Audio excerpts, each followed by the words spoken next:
Hello everyone, today we talk about the Thracian warfare of the Hellenistic era between roughly the 4th and the 2nd century BC. It's not the first time we talk about Thracian warfare. One of the earliest videos I've ever made was in fact about Thracian warfare in general, so probably at that time it was based on something that I can't even remember.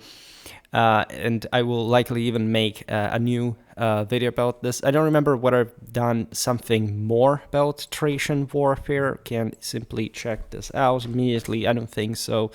I made a video though about Roman Moesia and Thrace, so that you can, if anything, check out what was going on politically speaking, roughly mostly towards the end of this period, and so the Roman conquest of the Balkans. Thracian warfare is actually very fascinating, very important, because the Thracians were pretty consistent people.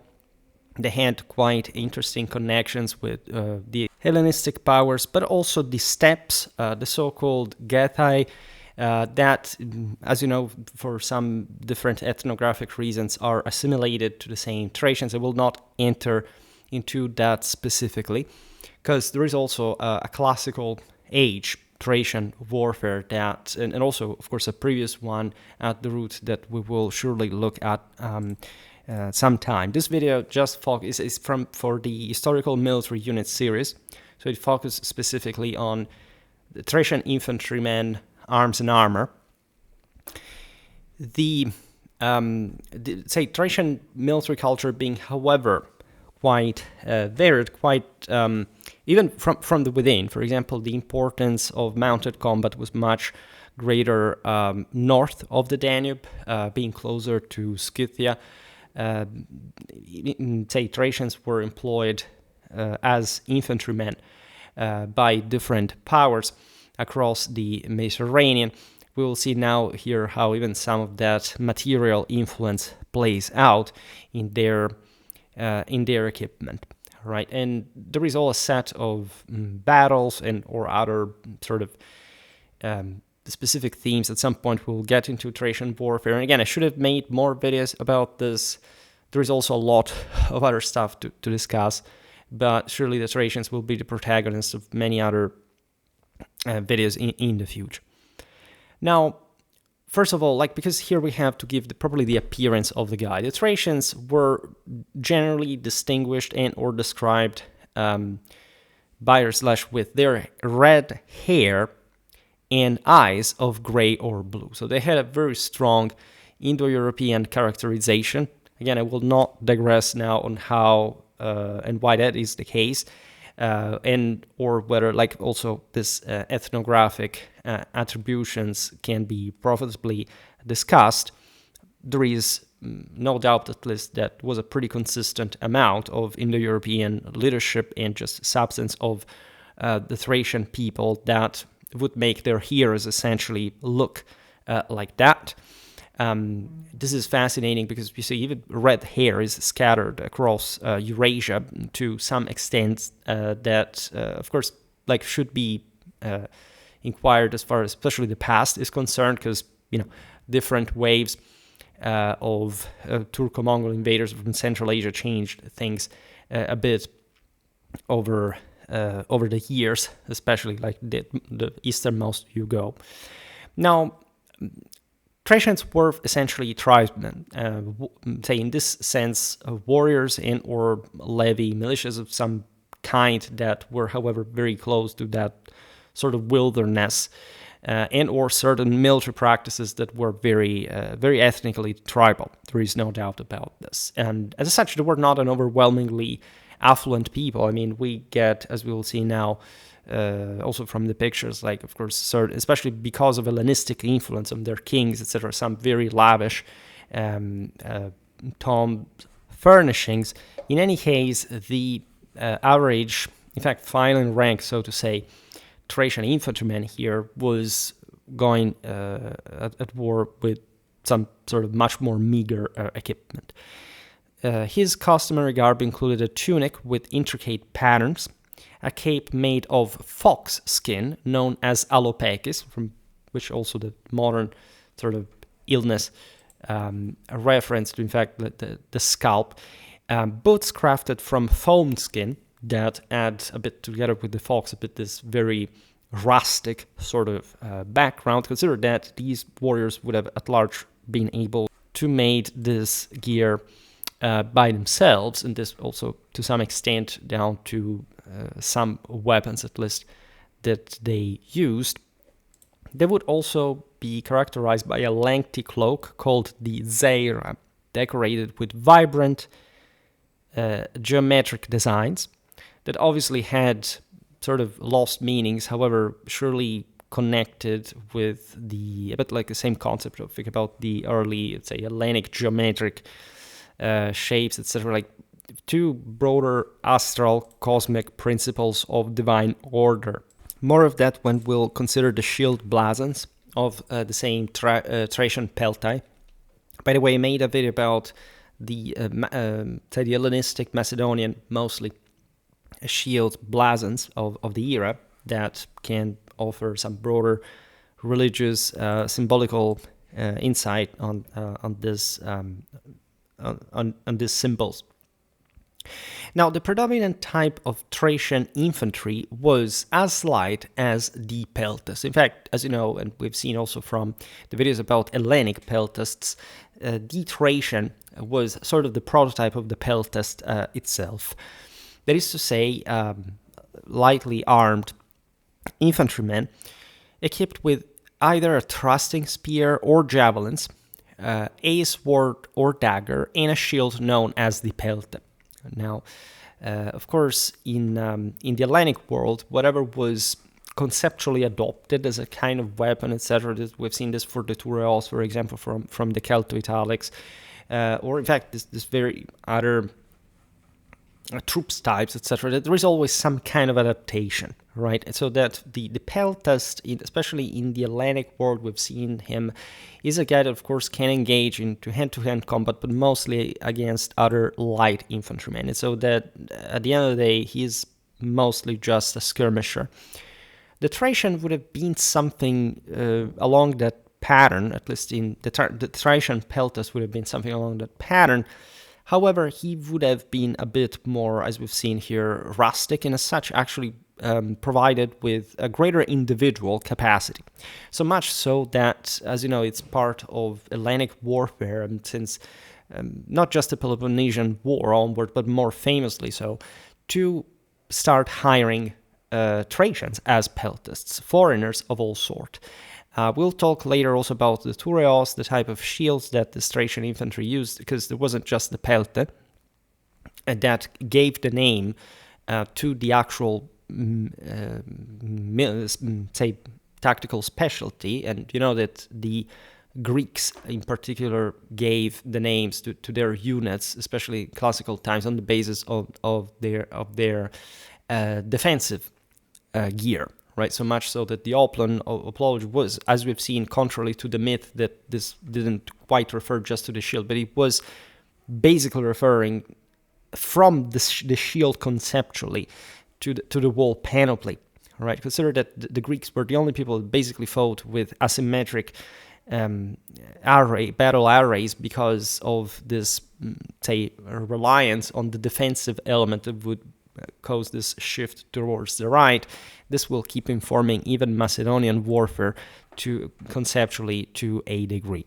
All this for saying, however, that the Thracian infantryman was habitually fighting in this lighter fashion just because of a scarce material wealth, this kind of unstable tribal situation that did not help as far as that was concerned, need of hit-and-run tactics in the sort of forests of Thracia, but also in the open grounds, especially towards the north, that were characterized by a very dynamic type of warfare, as we were saying before, with a lot of cavalry and especially a lot of light cavalry, also horse archers from Scythia, etc.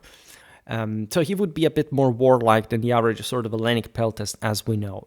In any case, this Thracian military culture had developed the best model of arms and armor, in part basically almost no armor, as we'll see now, say, gear for this skirmishing role, so that the Hellenians would adopt that. And actually, this is an Hellenocentric perspective because, of course, there were other skirmishers in other parts of the world. Just it happened that the Thracians were particularly warlike and sort of known for this, but mostly by the Greeks. And that were exposed to this also more nomadic world that opened sort of much closer to their home, if not from within the same, to increase like this number of skirmishers, if anything. Now, artistic depictions often show the peltae as crescent-shaped, although certain textual references indicate the presence of circular versions as well. So that, of course, there is a stereotype, but it's not like there was a completely standardized way to go at warlike. And again, the same iconographic sources do tend to make a bit the stereotype, but we do not care just per se. Now, made from wicker, the peltae was sometimes left bare, as seen in vase paintings. They're, in fact, the most famous source. And also, especially also from the previous eras, but not only. But was typically covered with goat or sheep skin, which reflected also basically the kind of herding, economy that many Thracians really had, or less commonly polished bronze.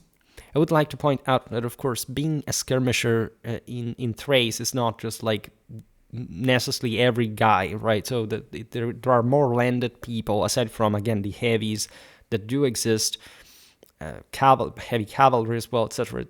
The Thracian peltast is, the equivalent, I don't know, of a Cretan archer, right? These are people who live in sort of interlands of shepherds that basically live in that kind of poverty, and they develop a certain ability with this or that weapon just out of necessity, all right? So that even within Thrace, things were actually more shaded from a social point of view. In any case, again, the average was really not far from this either in Thrace. And the shield, the pelta, could be held via a central arm strap in a rim handle, with the arm strap frequently resembling the porpax of a hoplite. We were just talking about the Spartan hoplite a few days ago to just have the gist of what we're discussing here from a technical standpoint. There could also be a solitary central grip, right? So these are all types that reflect the obvious lack of standardization of the time, but also the relative flexibility that these troops really had. Yes, light, but they could be employed in different ways, because you see here, I mentioned it before, the Thracian peltas could be equipped with, yes, this bunch of javelins, but being something more than a mere skirmisher. Having a spear, right, mostly, that could be something that very difficult to distinguish from a javelin in certain models, and that surely could and would be thrown at certain points. We know what the thureos is. I also made a video about it, and so there is this also strong proximity and actual homogeneity of the Thracians with other peoples that inhabited the surrounding regions. We talked about Illyrian warfare, for example, was very similar. The Thracians, as you know, had expanded into Anatolia, and Anatolia was the greatest recruitment pool of the so-called thureophoroi, that at the end of the day were this pretty much, again, standard basic type of fighter, broadly meant, that you could and would find pretty much all over the sedentary world as, if anything, the average or lightly behind that type of, again, fighter. This is true everywhere. Basically, a guy that has a spear, a bunch of javelins, an oval shield, and a helmet if he is lucky, also some kind of extra armor, and that's it. Then there would be the more regular thureophoroi in the Hellenic city-states, and also to some extent in the Iadochoi kingdom, that we have already discussed actually in other videos. In any case, the term is relatively generic, and again, it starts from the Hellenic point of view that the thureos, so the shield, was sort of the most important side of the story. The thureos meaning, as you know, door. So actually, the infantries of the West, as we said yesterday, namely the Celts, such as the ones that invaded the Balkans in the beginning of the 3rd century BC, or the Italics, the Oscan mercenaries of Pyrrhus that were brought to the Balkans and to Greece in roughly in the same period, were bigger, say, than the oval shield that you could find, for example, like in Thrace. It's not like on average, because of course there would be heavy infantrymen that fought in that way, but tendentially, right, the troops were lighter, and the shields were lighter as a consequence, even more so in Anatolia. So again, this stuff really depends. It's an interesting way of profiling different peoples in perspective. But we are looking basically at the same kind of troops. Like, there isn't too much sort of differentiation. Just the thureos adds basically to the skirmishing part actually a heavy melee component that can come useful, especially on broken terrain against the phalanx, at least on the wings or things like on the flanks, something like that. That again we will have the opportunity to discuss well in the many battles of the year, where the Thracians were, as you know, quite famous as mercenaries. We, by the way, I already talked in general about Hellenistic warfare, not just about the thureophoroi, but let's say in general, what was the role of these other troops compared to the heavier ones. Now, going back to the pelta, that again is very, at least stereotypically, Thracian, and in origin likely developing from those areas, and or again, for example, the Achaemenids had similar shields. In fact, the mountaineers of Mashrek areas had similar stuff. So again, it's more universal than it seems. Some peltae were equipped with a baldric, enabling Thracians to sling the shield across their backs when, for example, retreating from enemy assaults. This, I think, speaks volumes of what mostly Thracian tactics really were: hit and run, and in general, very careful, very cautious of bolts, of darts, because of the same fact that, as we've seen here, we're talking skirmishers that fight against other skirmishers, and or at least infantrymen that were provided, as we'll see now, with scarce armor on average, but in an environment where a lot of darts rained down from the sky, so to say. That also, I don't know, in Japanese warfare, that were some of these big wind bags of silk that were on the backs of the horsemen, that, say, being insufflated by the wind to parry arrows, shots, similar things. So different peoples have different solutions here. Common Thracian shield emblems featured an eye on one side accompanied by a nose or a smile motif. Similar patterns were, for example, present in the Gorgo iconography. The symbology could vary, however, in meaning. There could be sort of more Apollonian and more Dionysian dimensions. Usually the skirmishing troops were more tending toward the latter, and so having this could really vary, could depend just on the inclination of the individual warrior. Many hoplites, for example, had this more chthonic symbols even when they were pretty tough. So it's some sort of proto-heraldric, conceptually speaking, naturally not in a too distant context, let's say, from clanic lineage affiliations. However, there were deep meanings that, aside from the style in which, of course, these shields are rendered on vase paintings, etc., like we can understand a few from, but that were very, very important, even for average sort of skirmishers or thureophoroi. Thracian infantry outfitted and armed in this manner appear frequently, as we've seen, in Hellenic art, especially from the classical period, so the 6th, the 5th centuries BC, and are still referenced by Xenophon in the early 4th century. The simple reason being that, say, the warfare of these peoples would not really drastically change over the centuries. So we're looking more or less at the same things. It would be some changes, of course, but they're more in the detail than in the substance. This attire, aside from, in fact, the different level of documentation, in fact, we have more, as I was saying before, say, Thracian iconography of especially the peltasts from the classical period than from the Hellenistic one. But it persisted, likely this outfit persisted in at least the early part of today's period, say today's video's period, as illustrated, for example, by the Thracian warrior goddess Bendis, depicted in this very costume on an Athenian relief dating around the mid-4th century BC. Again, the average Thracian warrior would have been something very similar to this well into the period of the Roman conquests.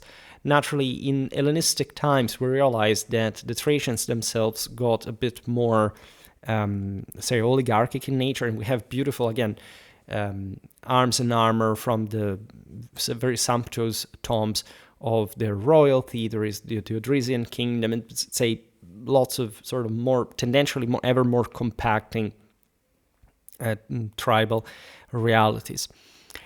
Subsequent Thracian infantry at large, however, can be characterized a bit more, but primarily operating as javelin men. By the way, the process of oligarchization of Thracian warfare would have actually rendered the sort of average final rank Thracian ever more similar to this type of javeliner. We find, for example, the last recorded mention of spearmen properly occurring in 322 BC. Right? It's not to say that the Thracians didn't have spearmen later on, but let's say just as an indicator, as random as it can be, it can't really tell you that what was coming later was an ever, say, generally speaking, a further impoverishing sort of Thracian freeman estate at the benefit, in fact, of an aristocracy that was getting ever more instead, elite given their equipment and combat nature. This is not really a good indicator overall, but it happens to many of these peoples, and at least, again, Thrace was not simply a state that was capable of, developing a military similar to the one of Macedon or stuff like that. So at large, we're looking again at a tribal reality where this tendency of, again, the aristocracy is gaining importance, especially on the Mediterranean, always as politics always sort of threatened and or basically co-opted by the Hellenistic kingdoms, sort of makes sense, because the same Macedons wanted to basically control better the air, and this was much easier by conferring more power to the elites, a bit just like the Romans did. Now, when by the way, this episode occurred when the last mention of the spearmen, when a Macedonian general dispatched these spearmen, the Thracian spearmen, to capture the Athenian orator Demosthenes, which is like an interesting note of color as well. Now, by this time, so we are at the end of the 4th century BC, both the Thracian attire and equipment had undergone significant changes from the previous times to some extent. For example, from the late 4th or early 3rd century BC, we have an Odrysian tomb painting at Kanzaluk showing a clean-shaven, this is unlike the bearded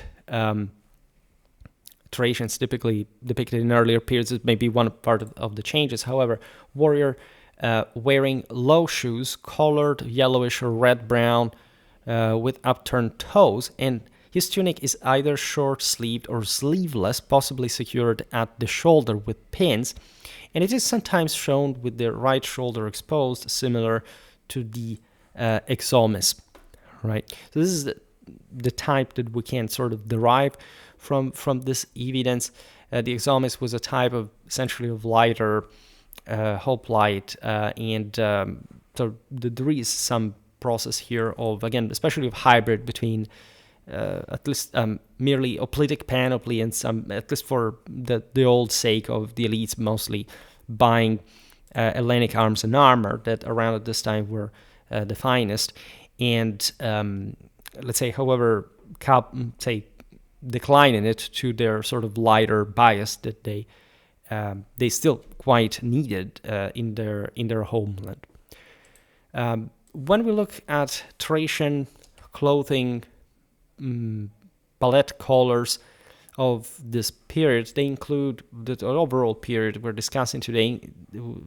We see white, off-white, cream, rose, light blue, light green, a range of reds and red browns. So we understand, of course, that as it was really typical of the era, it would be lots of different colors connected with, again, always some specific religious traditional meaning that we can't quite fully grasp, but it was definitely very important to them. And that also evidently costs something, in the sense that the dyes, etc., are not cheap just per se, and we get, of course, from art sometimes the best rendition, the sort of the most expensive, almost in fact aristocratic attire, even for, again, this troops that sometimes are depicted also, especially in the art of other peoples, as a bit like the typically barbarian Thracians, right? And so characterized in sort of wilder fashion rather than any sort of heroic and shiny one. Most Thracian infantrymen would wear at this point bronze Attic helmets that are pretty sort of basic. They could be adorned with a pale blue crest, for example, as we get from the aforementioned Kazanluk tomb. In the same source, one figure is depicted bareheaded with long hair, while another cloaked wears an unusual headpiece painted in the ochre tone used for bronze. Sometimes we don't understand whether this is supposed to look like, surely it's supposed to look like maybe with the same symbolism of precious metal, but it may not actually be metal per se. The so-called Thracian helmet type was likely the most common throughout the era, which is valid for the entire, in fact, of Thrace. It's possible, again, that, as we said before, the Attic was also sort of quite competitive. But in any case, the Thracians did eventually develop or ended up to be associated with this kind of helmet. We will also describe better in some other video. In contrast to earlier styles, cloaks and tunics became generally unadorned, though in the aforementioned source, one figure's tunic, red-brown, with a single white stripe on each sleeve and two along each side, is also worn by a servant elsewhere in the tomb, which could align with what I was talking about before, namely the fact that in this case, the average Thracian freeman would not be so well off like before, at least the standards that he had upheld before, and that it was just like the retinues of in fact, this very powerful aristocrats that would get some sort of more stylish equipment in the traditional guise, in the traditional attire that evidently is quite characteristic still of a vivid Thracian culture and identity. Now, when we look at typical equipment we can think of for the average Thracian infantryman at this point, we have seen sometimes the spear, then especially a couple of javelins, but also a side weapon in the form of a curved iron blade. This is ideally similar to the one discovered at Vinograd, though it could be a shorter variant of the falx itself, right? We'll now explain better the difference between the falx and the rhomphaia. Tendentially, the former was curved and the latter was more, at least tendentially straight. The Thracians had this very effectively chopping weapons, mostly due to the lack of armor, as we've seen. And say, I don't know, if a random steppe raider was venturing into some Thracian woods, but as we'll see now, these guys would even use even their own fire into the woods and say cut him and his horse to pieces, or maybe the horse not, because it was more precious, captured, right? But that's fundamentally the reason. A few armor, then more chopping, more cutting, more curved weapons at large for that again chopping purpose. This is again particularly emphasizing how light Thracian warfare actually was. We don't get the impression, for example, that the Dacians were so light. All right, even the Anatolians that we mentioned before had some sort of at least of a ring of more Hellenized coastland that was essentially at least isolating them, not from the incursions of the nomads from the steppes, but somehow at a point or so with the settlement, for example, of the Celts that we've seen talking about Galatian warfare recently, like some maybe a bit more sort of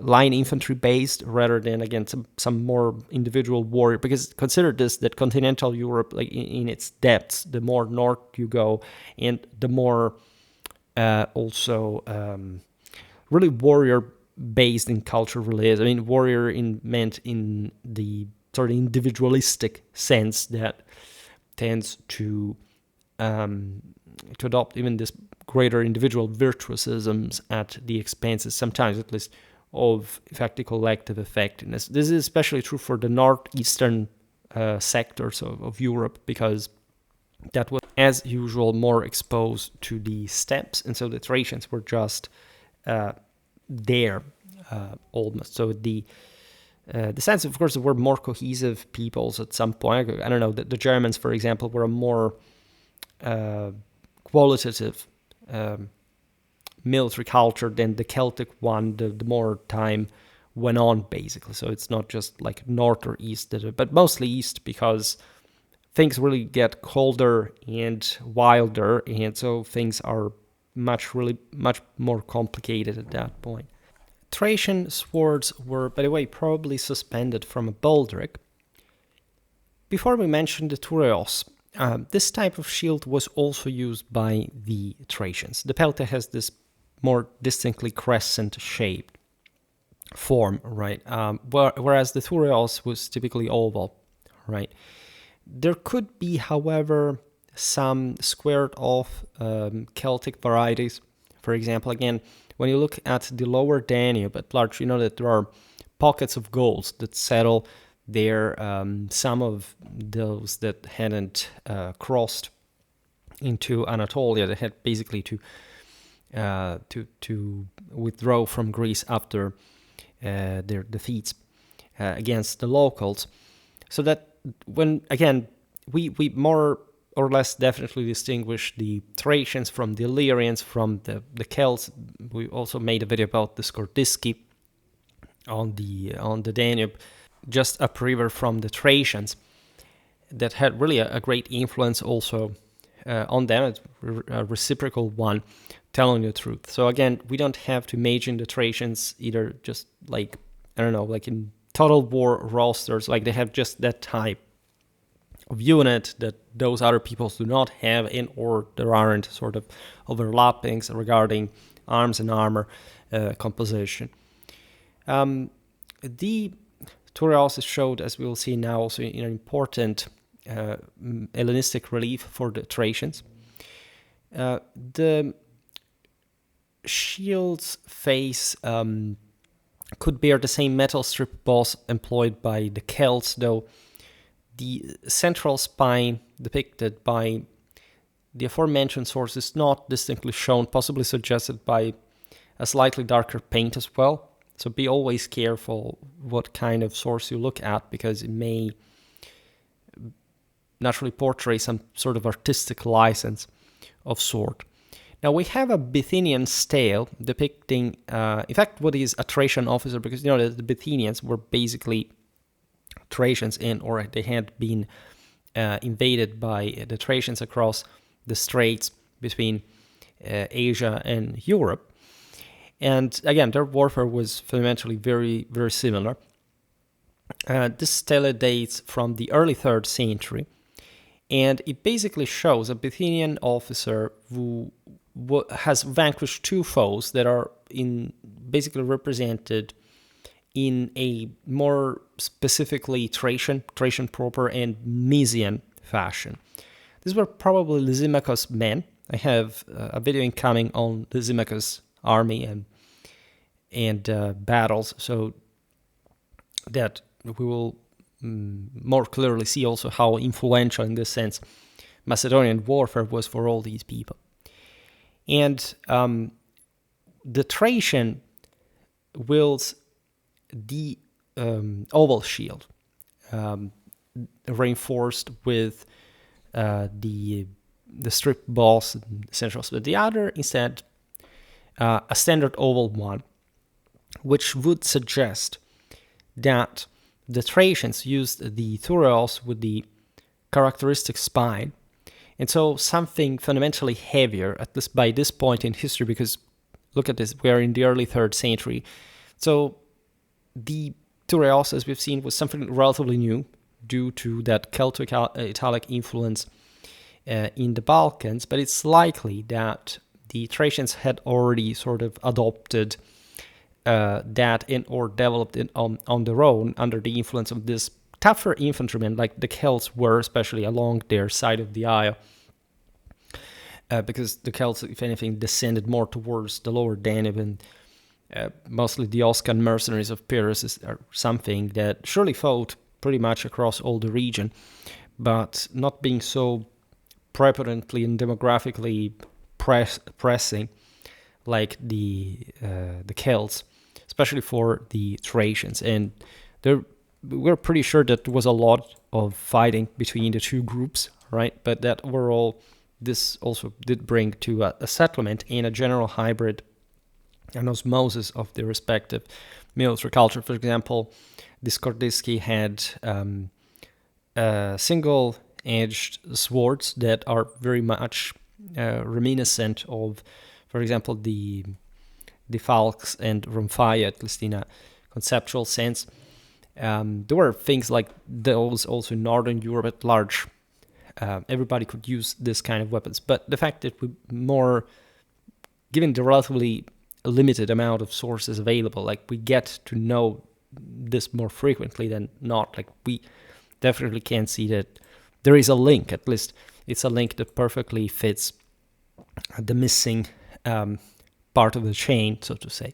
There is also another important scholarly suggestion, that is to say, since the Kazan-look paintings from which we have gotten this kind of iconography predate, the aforementioned iconography predate the Celtic invasion of Thrace, Macedon, and Hellas, that in fact it is plausible that the Thracians would adopt the thureos before the same Greeks would. This is actually a relatively controversial statement per se, because it's not like even the Greeks simply adopted the thureos from just the Celto-Italics. The thureos was already conceptually there from quite a while, but it did not simply came to define a particular type of unit for other reasons. And again, I discussed this in different videos about Hellenic warfare. Nevertheless, it's completely plausible, and this is what I subscribe to, that the Thracians may have been before the, let's say, the success, right?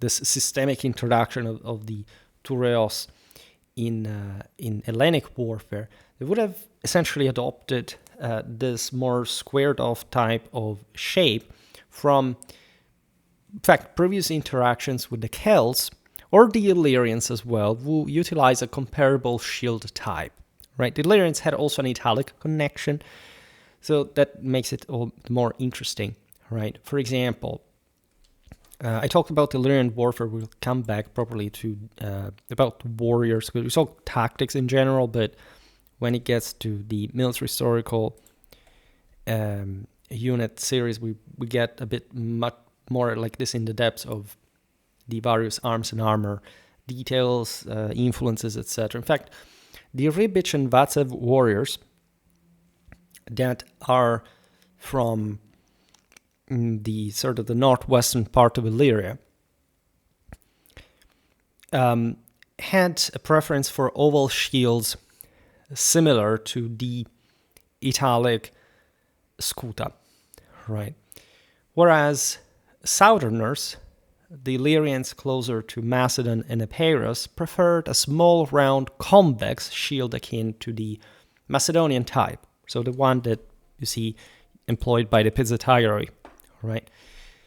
Sometimes, in fact, ornamented in the same manner, possibly constructed with a bronze facing as well. This is quite interesting, by the way, because you still see, again, that very, like the Illyrians were yet another tribal people fundamentally. They had very light kind of infantry, similar to the Thracians. But, again, this does not prevent them from using types of shield that would be used, would have been tenaciously developed in other contexts, right? So this differentiation is relevant because it shows, if anything, from the Illyrian side, that is on the western side of the Balkans, this say influence from the surrounding populations in a more significant sense, right? So the Thracians may have it because the Celts kept expanding, as you know, also along the Danube, also above the Carpathians, and part even down from the eastern side. And there are less documented realities. We know really a few about it. However, this also can suggest that exactly because of the relative uncertainty, these groups, and especially war bands, etc., moved much more far and wide. As we know, we will see how far and wide the Thracians, for example, were used as mercenaries. So you can imagine all the kind of influences across these various peoples. Tendentially, when you look at the Getic Daco-Thracian, so to say, culture, especially the Dacians had lots of precious mines in the Carpathians, so they tended to hoard a lot of arms and armor imports, right? And we see them also across the centuries being used there from Macedon, etc. We realized that there was a capacity also to segment the type of arms and armor that you would really need, right? The elite, as we've seen, would prefer the heavier stuff, and would probably also in some cases try to establish some, normally because that was how the way to go, some tougher infantry, sort of line infantry, so to say. That was really, especially for the Thracians, the greatest challenge, evidently speaking. And it's not because they didn't have it, but because they didn't have it collectively trained to the point of posing a credible threat most of the times on the battlefield, especially against enemies like the Macedons, for example. But they were pretty tough guys, and we will see their tactics in action also against, in fact, those kinds of enemies. The Kazanluk shields are painted in light ochre. Round shields were also employed, as we just observed, because, again, if the Illyrians did so by Macedonian influence, so the Thracians did, including, in fact, one with a central silver plate that is dated to the second half of the 4th century BC, with similar round plates also uncovered. The elite, again, would have tendentially, in fact, compared, to the Macedonian one, lighter equipment, but still covered in gold, for example, in some circumstances. There is also another shield variant borne by the goddess Bendis on a Bithynian coin of Nicomedes I, 279, 255 BC. Also, this type of shield is accompanied by 2 javelins and a straight sword, proving that here also a shorter sword, not like the rhomphaia that could be also like a bigger deal, with scabbard and baldric. So the typical equipment, especially of a lightly armed infantryman, basically a javeliner, right? This is important because it shows that also in aside there is all a rich equestrian iconography of the Thracians that we also discussed in that video about the origins, literally, of St. George iconography motive in general that is born around this time, right? But in general, here we're looking at relatively lustrous sources that also call into question deities, etc. So to confer that kind of equipment, of light equipment, to even a Thracian god is very eloquent regarding the essence, the intimate nature of Thracian warfare per se, connected to, again, a skirmishing dimension and or a very light one. Again, with this video, I don't want to. We will pass now to the heavier weapons. In fact, the chopping ones that tell you how many sort of tough, heavy warriors existed among the Thracians. It's just that by number, by sort of also external observation from the other cultures of the era, the Thracians were really, and they would also preferably look and also represent themselves as tendentially lighter fighters, essentially javeliners. By the way, in the aforementioned coin depiction, the shield is either embellished with rivet circles or possibly features an embossed metal facing.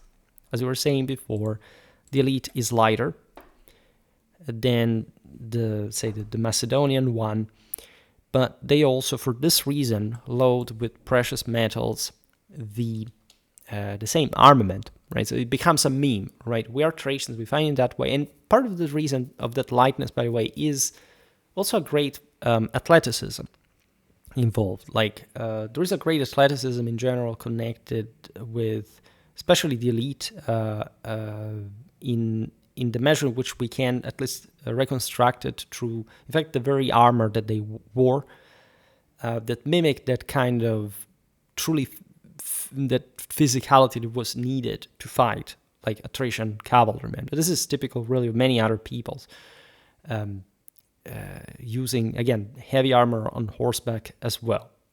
It's self-evident that, of course, like a javeliner had to be pretty agile, pretty quick, pretty fast. Among the Thracians, there would be the same exact segmentation of troops you would imagine in other peoples. Like the youngsters are poorer, but also faster. They have to be tested and selected in this kind of crazy, almost suicidal type of warfare. The Thracians, by the way, were, especially these lower troops, were connected, remember, with very strong Dionysian, very potent telluric cults. So they were truly like to emerge from the dirt, right, to reach some higher, in fact, Apollonian solar status that is also mirrored by, again, the Thracian elite panoplies to that extent, right?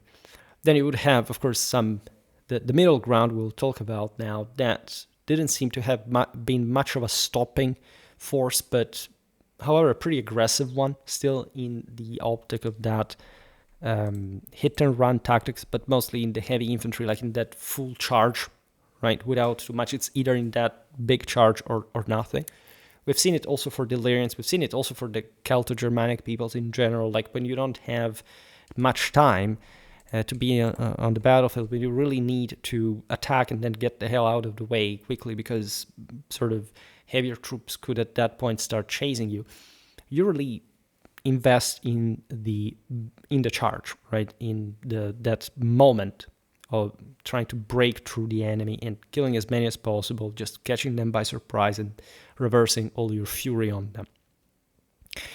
A depiction of one of Perseus, so the king of Macedon's Thracians at the Battle of Pydna, so the famous defeat against the Romans, showing, by the way, how frequent, especially in Antigonid armies, but not only the Thracian troops were, shows a figure clad in a black tunic carrying a white thureos, wearing greaves, interestingly enough, and wielding the mysterious rhomphaia as his primary weapon.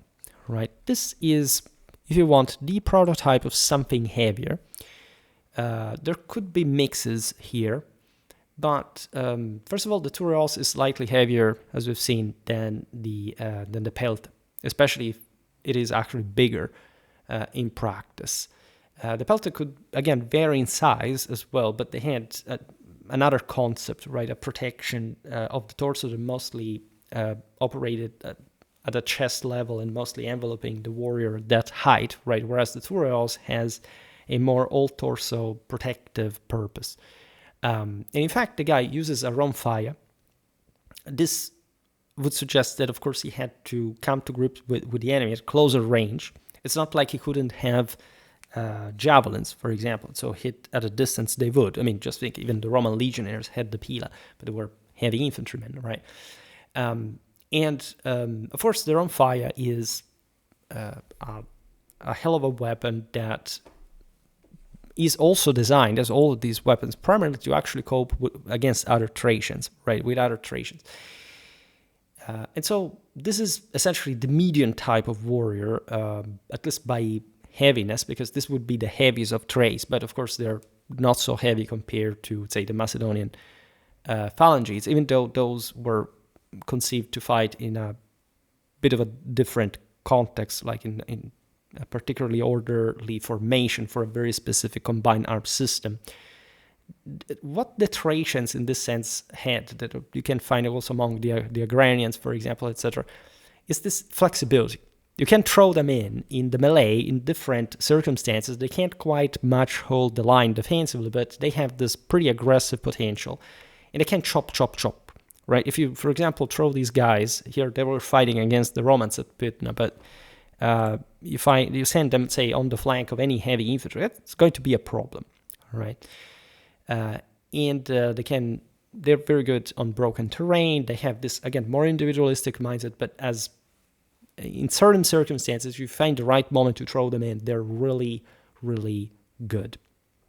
These guys, by the way, have greaves in the depiction of the Thracian contingent in the Antigonid army at Pydna, which would actually suggest the need for further protection in an area like the legs that were not protected by the thureos that stopped at some level. Again, the thureos, remember, like if you look at Celto-Italic shields, they're pretty tall, right? But tendentially, the Thracians have the smaller type.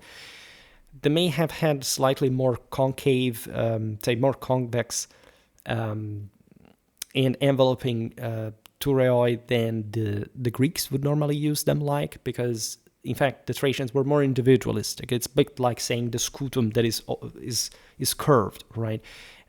It's convex.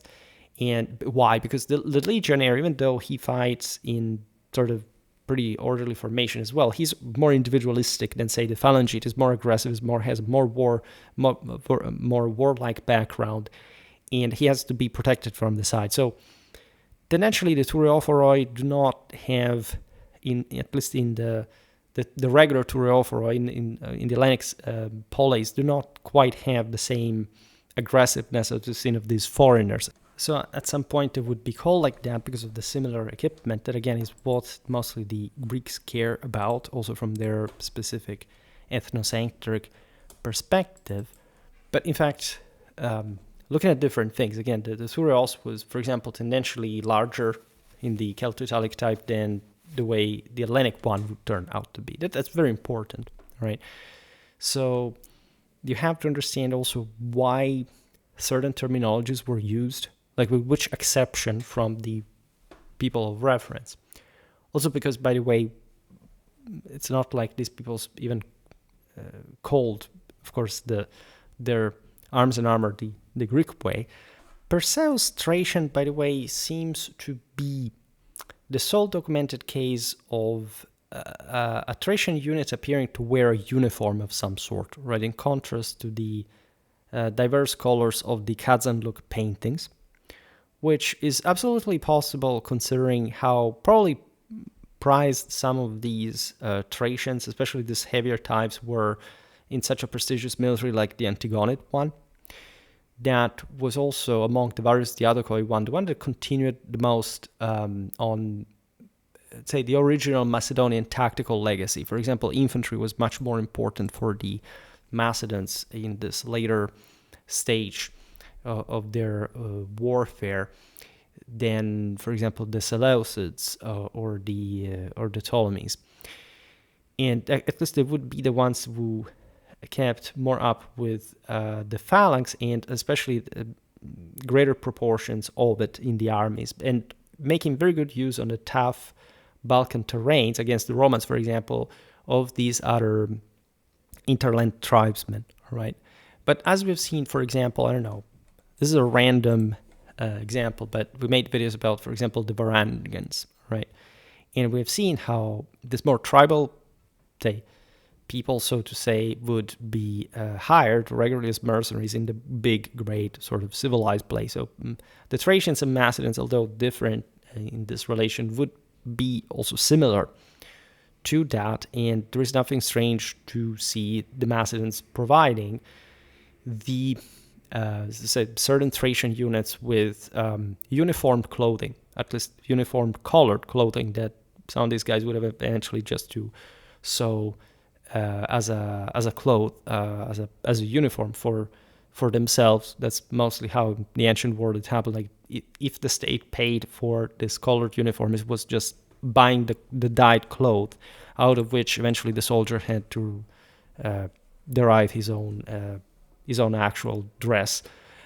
This, by the way, could have happened also among the Thracians. I mean, those colors that we've seen in the Kazanluk paintings are not random, as I explained before, not just for symbolical reasons, but because they were surely connected to a particular household. And so, as we've seen before, also with the retinues, probably equipped with, in fact, some better equipment for one of the average freemen, being tendentially uniform, or at least colored in ways that would be quite telling about where these guys came from, at whose orders they were, etc. By whom they were maintained, because at the end of the day, that's the thing. And so always remember that this degree of, we can't say centralization, existed even in the war bands, right? There's the senior and just to use Latinate migration era terms, right? And now, the rhomphaia that we mentioned, referred to also as rhomphaia in Latin, is first noted in Thracian use by, in fact, a Latin source like Livy, who recounts Philip V's Thracians in 200 BC. Right, this is at the time of, in a few years, Kynoscephali, so when the Romans, this is at the end, basically, the Second Punic War, and at the beginning of, say, the Romans were already in the Balkans, but let's say properly the Macedonian, the full face sort of Macedonian war into Greece, right? And that where the Romans would bring war.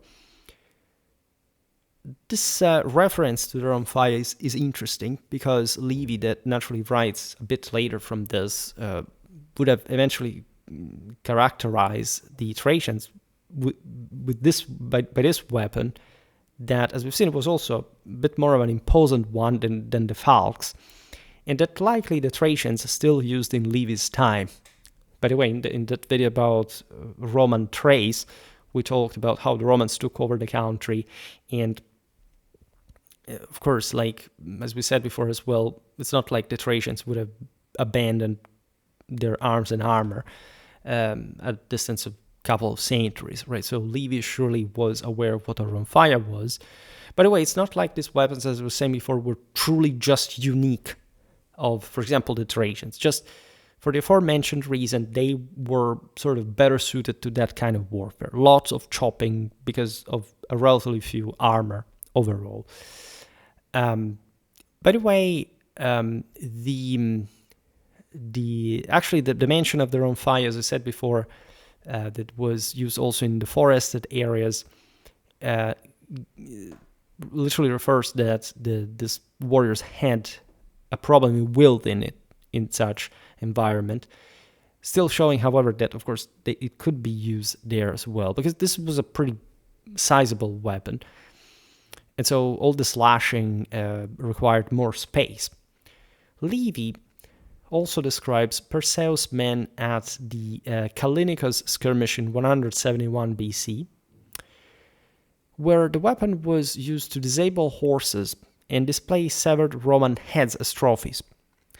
This is also very typical. As we said before, Thracians were habituated to fight with a consistent amount of horses that would be tendentially, as you understand, mostly unarmored. Also, again, horses coming from foreign lands, including the nomadic ones. And this is also interesting because you see, it shows how we don't think the rhomphaia was per se an anti-cavalry weapon. We explained countless times that the only way to actually stop a cavalry charge is a pike of some sort. And the Thracians would have had those, even though we've seen spearmen before, right? So the pike is sometimes just by simplicity attributed, like saying like to the Macedons, like because of the Sarissa, etc. But aside from the fact that those spears were often like not even as long as we think they were compared to others, but we tend to sort of select them out of the use of other peoples, right? And saying like, then if these peoples had the pike, then they were fighting like the phalanges. Not even, right? Everybody had pikes, right? There is literally no people that doesn't use pikes. It's just that having a collectively enough trained infantry that is able to wield it, maintaining information in advance, aligning with other people, just being enough in numbers to make any sense on the battlefield is another story. All right. In the case of the Thracians, that consistency, that statehood required to develop basically such arrays, especially to be enough to cope with the Macedons, just even the political cohesion, even the individual affluence of, as we've seen, was not enough. So they would simply fight in other ways that were also pretty spontaneous. So even though nobody stereotypically pictures the Thracians as, for example, I don't know, some heavy infantry equipped with pikes that stand their ground against, say, some Macedonian heavy cavalry, well, they would have done so at some point. And so the spearman was also the other, basically, we can imagine that possibly the true rank and file sort of fighter, maybe again with those javelins together with him, but more like in fact a thureos than a peltast, just per se, just tending very much towards the skirmishing side of the isle, so to say. Here the Thracians have been chopping horses, which means that it's not like it would have stopped cavalry charges with their own fire. This is what I wanted to say. But once they would have stopped that, say, with pikes, just like in the Middle Ages, we've seen this with other weapons, like the guys in the immediately posterior ranks to the pikes would basically attack those horsemen that had been able during the charge to pour through and to chop them down. Also because even the heaviest cavalries around, namely the Macedonian one, that was truly the only feudal one in Europe at this point, were not particularly armored. Like cavalry had all an important development. Here we're in still relatively primitive times. And again, the heaviness and the lightness, always remember, is dictated by, say, relative terms of the various units.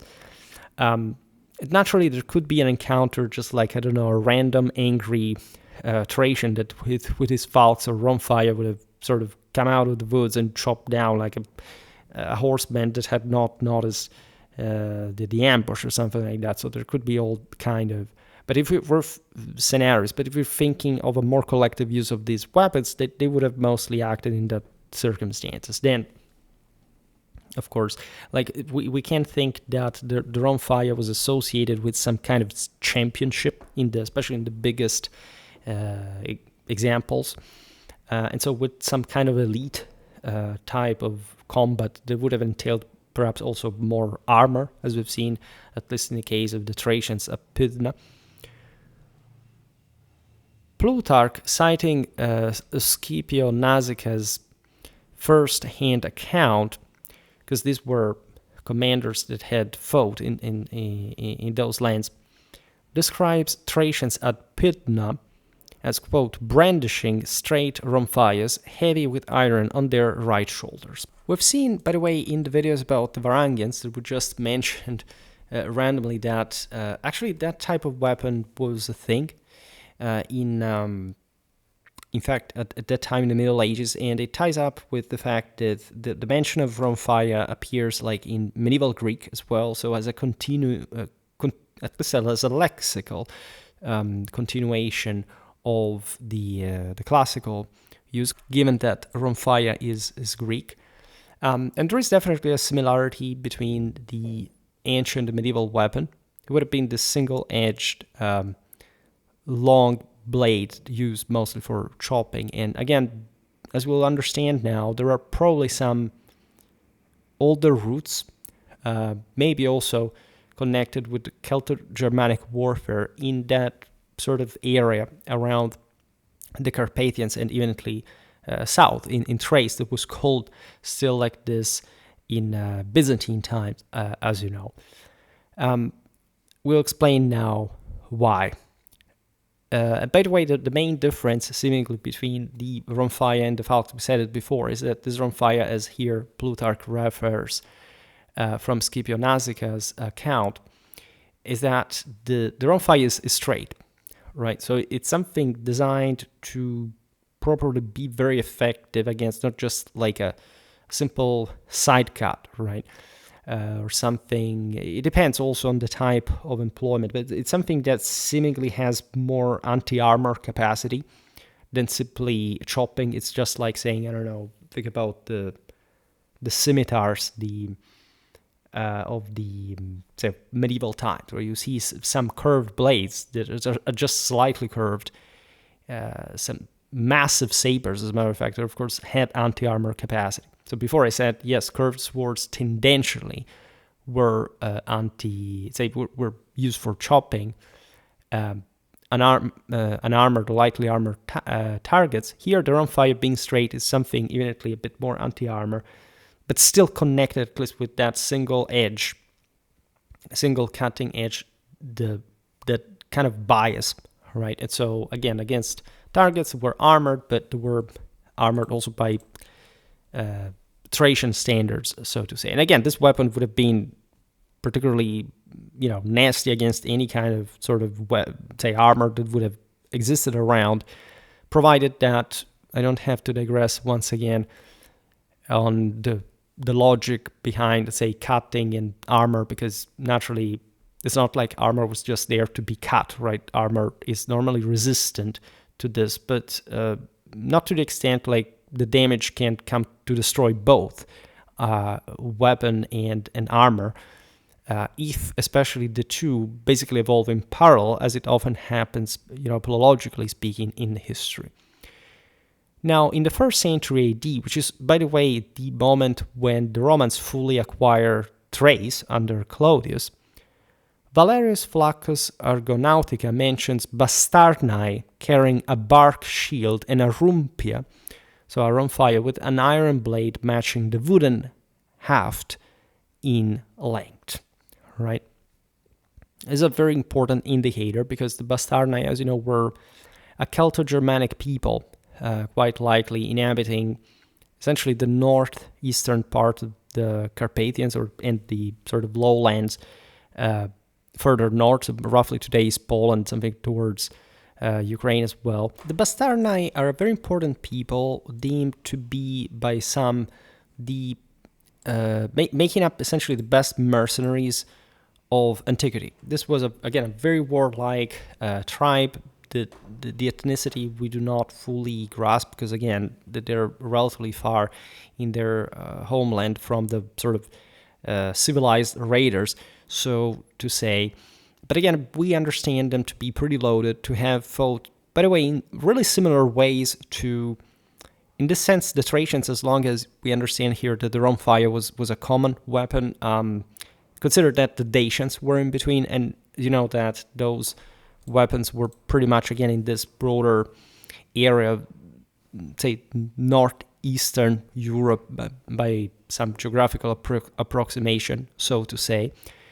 The fact that Valerius Flaccus discusses the bastarnae in a moment, by the way, in which the Romans have secured control, or are basically securing control over what had previously been just a client state, further Romanized in the process, in fact, of Thrace, is quite relevant, because it's still a guy that is basically looking at that direction, even though discussing fundamentally another people.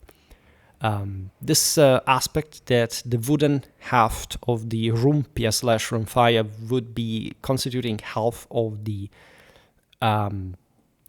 weapon, basically, with the remainder being, of course, the iron blade, is quite relevant, because it suggests a pretty, again, brutal, powerful, and let's say destructive way, especially against, as we've said, potentially armored opponents, right? Because if you have this great, say, importance in the haft, it's because you are exerting a great leverage on the opposite end of the weapon. So we're talking about really imposant weapons of some sort. By the way, they would also come probably in different forms with different proportions, so depending on what you had to do with this weapon. The aforementioned account strongly supports associating the rhomphaia with the bill-like weapon shown in the 2nd century AD Adam Clissi reliefs. This is one of the most famous depictions of Roman legionnaires, but also Dacian opponents, that could be, however, in this case, and this is also a famous hypothesis, in fact, actually bastarnae warriors. Again, the ethnicity, it's not so crucial. Modern scholarship fundamentally believes that the bastarnae are more like a Germanic people, but consider that that area did get Germanized over time, and that we do not also find the rhomphaia, for example, employed by the ancient Germans. At least we're not specifically told of that. As I was saying before, the Norse, other peoples sort of roaming those same areas in the Middle Ages did have this kind of weapons, and absolutely the Germans would have had it, by the way, in ancient times. Just we don't see it. It's not so characteristic. It's mostly, again, this sort of more northeastern and partly Balkan European area that basically presents this weapon, this feature. By the way, the Adam Clissi relief shows a weapon possessing the correct iron to wood ratio that Valerius Flaccus was describing. Thus, again, if we progress, like Flaccus was a century before, and so a century before there were the Thracians still as a quasi-independent people. And we know, again, that they didn't differ very much from the Dacians. In armament, we just see, again, the same weapons, even actually documented in earlier times, thanks to their greater proximity to the Mediterranean civilizations. And so, again, going back to the Adam Clissi weapon, you see how it's appropriately long and heavy. It's wielded with both hands, which is also like a rarity, because double-handed weapons basically weren't out there. You know, that even in the sort of most champion-like elite sort of type of troops, we don't see, I don't know, among the Celts or among the Romans, double-handed weapons. There would have actually been, I mean, this is not just a proof that they existed in the rhomphaia, but probably we sort of give a bit for granted the metallurgical potential, but especially the sort of social-cultural circumstances for which a military could have fielded such weapons that, again, were very expensive, as we understand here. They were probably wielded by people with a very sort of intense background. In the Adam Clissi relief, you see the Romans all well armored, and the Dacians or the bastarnae not really, with naked torso basically, and without apparent armor whatsoever. So that could be an artistic license of some sort, But when you look at the substance, as I was saying before, for example, the general lack of armoredness also for horses, it's sort of like you don't have to necessarily think, especially at this time in antiquity, that the sort of being without armor only per se is something so relevant. This is true in different times by different degrees. Of course, the Romans here were displaying the fact that they had the best arms and armor around, but not even the legionnaires were all armored to that degree. In any case, it's possible that these bastarnae, if we accept to be them, could have been naked in that way because they belonged to some kind of warrior brotherhoods that emphasized also for religious reasons, testament of faith in themselves and the determination in divine support in the heavenly glory, that armor was useless. It was all about wielding these magic weapons. This kind of combat was some kind of holy one that they had to prove to be proficient in, because again, wielding this weapon entailed really a pretty substantial amount of training that, again, could have easily come from a war band and or also from a nobiliar background. So again, regardless of what we see iconographically, there would have been a few, but still heavily armored, and we know that Dacian, Thracian, Bastard, etc. forces equipped with this de facto double-handed, although, as far as we understand, single-edged sword, which also, as I was saying before, may have been properly the limit of double-handed kind of weapons, considering the blade size, like making it single-edged, resolved many problems also from in the making, so that, for example, double-edged swords would have been really too much, like for the stretches of sort of metallurgical skills of the time to be also. They could do it. It's not like they couldn't. I mean, if you make a denter panel, you can't make everything. But again, it had to be something practical in the field. All right. And we know how the Romans, generally speaking, stuck to the gladius. That is not even this particularly long weapon. So if they did so, right, you understand how important combined arm tactics is, the pilum, etc. Even if you take Roman heavy infantry alone. All right. We see again. For example, a shield could, for example, if had it been used, would have been slung on the back. We've seen how the Thracian peltae were slung on the back, but let's say we don't really see a peltast typically equipped with a rhomphaia per se. There could be, again, various adaptations. It is possible that, I don't know, maybe those aforementioned Thracians with a rhomphaia were actually capable of slinging their shield on their backs, for example, for better protection.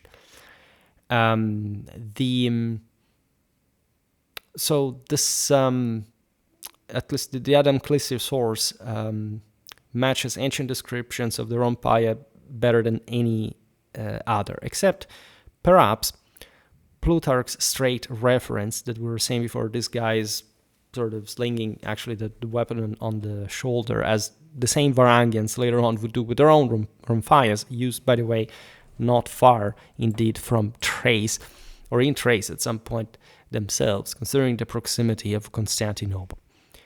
There is one aspect, though, that is the curvature of the Adam Clissi blades varies, and examples like that carried by the typical figure may be largely straight, for example.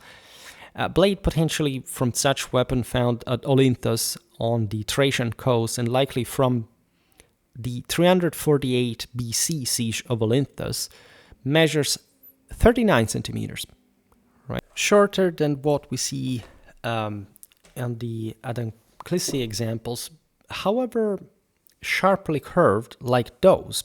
Right, and that's in fact the main thing, that the Adam Clissi weapon there is not a rhomphaia if we take, as we've seen, the straight blade, the main feature of that. It's more like a falx. In fact, these would exist in different size. At that point, it's true that we see less examples of shorter rhomphaia, like simple daggers. In that case, we see more like something like the Sika, right? That approximates a falx, at least in the curvature. However, it's interesting, in fact, that the falx could be, with its curved blade, of different size. Another aspect is the blade just per se. It's possible that these weapons were derived from agricultural tools or something, but it's possible also that the rhomphaia may have been adopted by the Thracians from the bastarnae, or that at least that they developed it in the 3rd century. We see actually, again, this weapon on the Thracian coast, we do not know to whom it belonged, like considering that, again, the Thracians would develop this kind of weapons. It's possible that it was just a local thing, but it's possible, again, that these other peoples, like the bastarnae, or maybe, I don't know, that was a Dacian weapon. We don't really understand, we can't really tell that, but at large, right, the sense is that this area shared, for some reason, this specific type of weaponry. And again, it's probably a combination of armor scarcity, some kind of more dynamic fighting, maybe some but however static horse weapon, right? So something really like that. Among Perseus' 3 Thracian infantry contingents, the rhomphaia wielders were probably some sort of elite, free Thracian unit. This is suggested by what I said before, just the amount of experience to wield these weapons, as you've seen with the Greaves, lighter, heavier nature of these troops. And in fact, they were also just uniformed, right, that you don't do for really cheap troops of some sort. So they may have been elite in particular for Thracian standards, but here the Antigonids used them in ways that sort of suggest that they cared about the unit as well. The Odrysian infantry was the rest of this Thracian infantry used by Perseus were likely skirmishers supporting some kind of Odrysian cavalry, a part of which would have been at least elite in similar ways, but less numerous than the infantry. We know that there were Thracian settlers in Macedonian-controlled areas, right? And these were frontier zones, like the ones inhabited by the Paeones, the Agrianes we mentioned before. These were, as you know, historically known for being, at least tendentially, lightly armed javelin skirmishers of some sort. So again, similar to the Thracians, to the Illyrians as well. They were a bit more in between and closer to Macedon, to Greece. But they shared this kind of, also because the interland, as you know, in the Balkans there is pretty rugged, it's pretty wooded, so this kind of infantry is pretty good, right? There are more instances of this lighter types of forces that are not always ethnically, spotted in the sources, right? Maybe they're called thureophoroi, or they are some other kind of infantry. You have to imagine, I don't know, in this Antigonic context, for example, what they could be about. They could be likely, in fact, Agranians, Thracians, etc. Philip V's Thracians, by the way, as we were pointing out before, carried javelins in addition to the rhomphaia. So the rhomphaia, again, wasn't just... we can also consider it as not straight, and so there were, especially the curved types, smaller types, as we've seen, and this suggests that that's a lighter type of combat that not even entails this enormous aggression towards more heavily armored targets, for which you would require bigger weapons. So in addition, in completion to that, you would have javelins to attack at a distance. And then to firstly, of course, close the distance to chop, etc., but against an enemy that is not too dangerous, you have to have adequately softened up. Say again, a guy equipped like this, Philip V forces would have not been too advantaged, definitely in close combat with a Roman legionnaire, even if you pick like an average one. So they're really conceptually two different types of troopers, and the Romans already have pretty sturdy heavy infantry, as they had already since basically like, as we've seen, the western part of Europe has tendential, especially again the Celto-Italic area, like tougher infantries than the ones in the eastern side of Europe.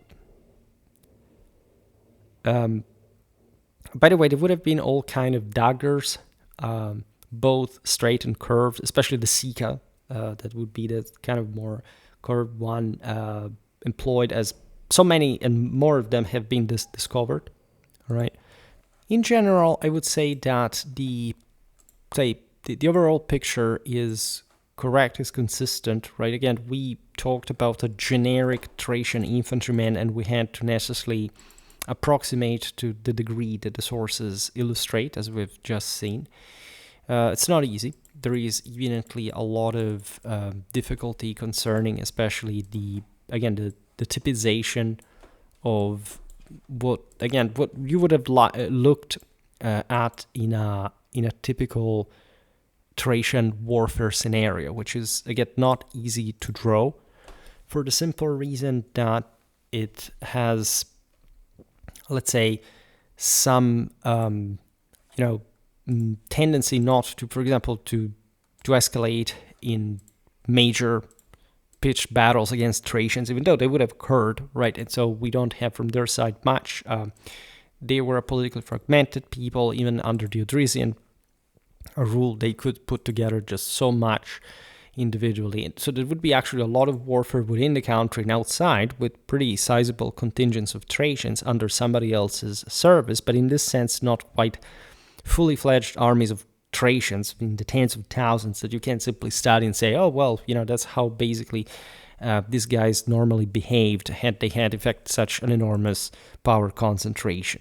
There are instances in which surely the Thracians mobilized large numbers, etc., but again, the possibility of documenting them from the time are relatively scarce.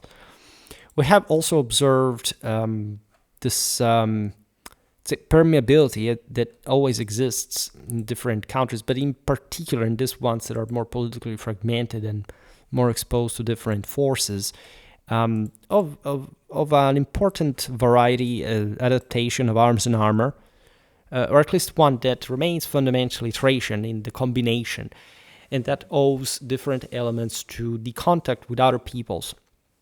Probably much of what we've seen about Thracian warfare is actually autochthonous, in the sense that, again, the combination is autochthonous. But when you talk about material culture, never can fully say, okay, just these people use this weapon, and so it's just they tendentially adopted certain weapons more than others, so that they would be recognized through them in a way that we still can describe today, and that is perhaps from a historical point of view the single most important thing at the end of the day.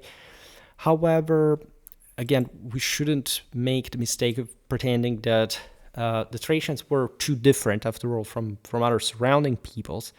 We just, if anything, have to understand their international situation, their political and social background, their enemies, their neighbors, right? And the general employment that, in fact, the latter mostly made of them.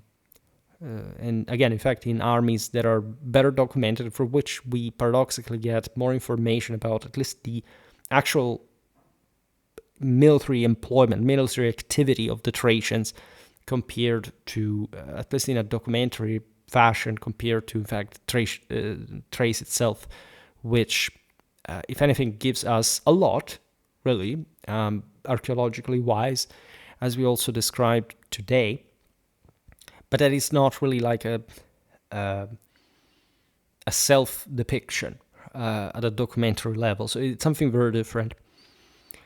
So Thrace, again, has quite elaborated, evidently also their arms and armor is not the one of simple primitives, right? But they still fit into that mostly tribal kind of context. And let's say the Thracian past, like savages from Greek standards, they, however, especially in the south, had a lot of exposure to Hellenistic warfare. So what we get in many ways is let's say, an image filtered even through the same, because also their elites wanted to be represented in similar ways to the, for example, to the Hellenistic monarchs. They still had their own specific characteristics, so it's not like they simply,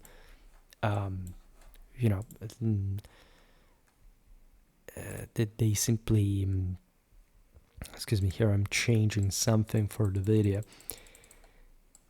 They wouldn't want to be represented their own ethnic way, right? But at the same time, they would do so inspiring to certain models that are also owing much to foreign cultures. And again, if you probably would be surprised to see how, for example, even the peltasts, the rhomphaia were probably used by other peoples to an important degree. We would just probably also understand, were we to see like how Thracians fought just per se, why in practice they use this curved weapons more than much, and it's just like that combination of lightness, speed, like material poverty to some extent, that unavoidably prompts them to adopt as still fundamentally an infantry-based people. This is an important aspect to underline, especially as far as the southern Thracians were concerned. This sort of more fast solution of cutting, right, against soft targets, evenly enough. And also that division between northern and southern Thrace is very important, because the north was much wilder and much, in fact, even less civilized to a degree. And they mostly fought, they had at least incredibly strong cavalry contingents numerically. So it's the south seems more like something acting as Macedon iconographically, even though not quite as looking as the Macedons. And so it's all a combination of different factors. Naturally, this is not going to be the only, say, by saying Thracian infantry, we're not just meaning that this is the only type of Thracian.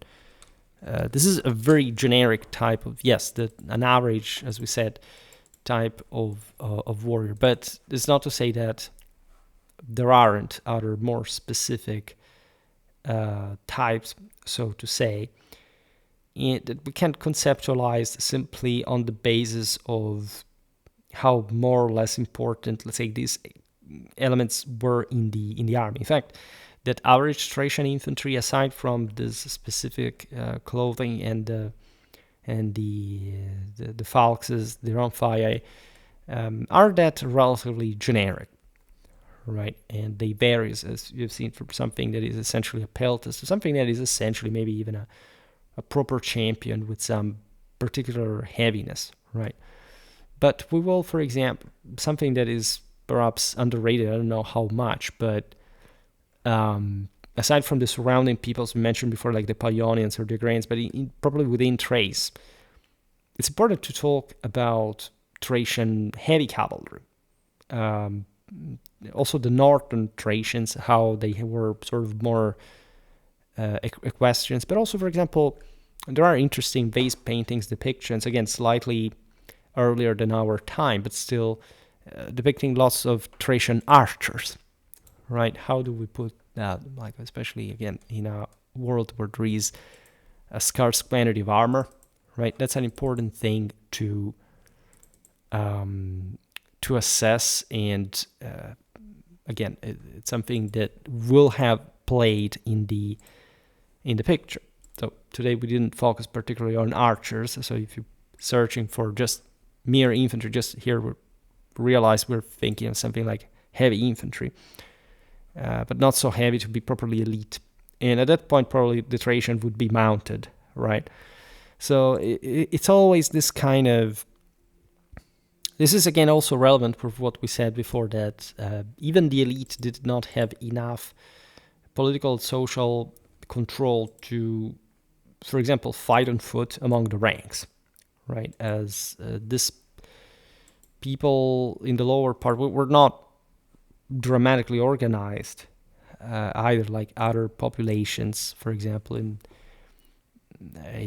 Central Europe, etc. So there was a different social stratification, and even the elite prefers at that point to simply get mounted, even on maybe not such a clamorously powerful horse, or again with such a lot of armor as we've seen, where even the ultra elite with, say, golden sheets on the shields, etc., are depicting themselves as having this light,